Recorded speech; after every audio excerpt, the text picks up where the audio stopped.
Drugs రహిత సమాజాన్ని, బాల్య వివాహాలను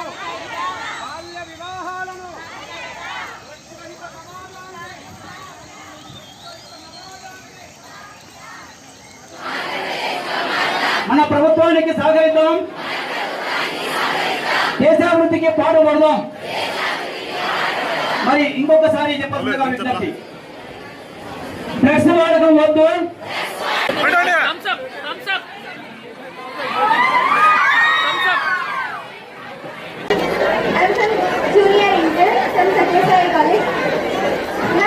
ఇప్పుడు డ్రగ్స్ యూజ్ చేయకూడదంటే దాన్ని ప్రమోట్ చేయకూడదు, కానీ ఎవరు ప్రమోట్ చేస్తున్నారు? మంచి ప్రశ్న అడిగినా చెప్తా జవాబు.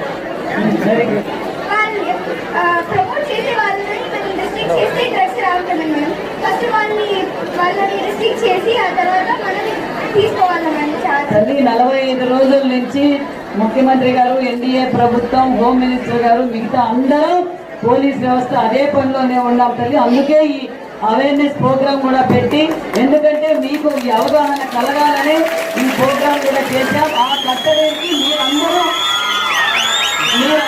సహకరించండి.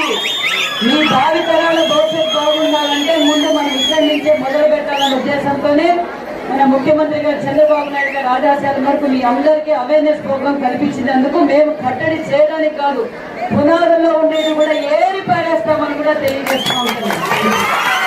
కానీ మనకు తెలియని ఇంకో విషయం, 9th 10th వాళ్ళే సిగరెట్స్ కూడా కాలుస్తున్నారు. అది కూడా మనం కాన్సన్ట్రేట్ చేయాలి.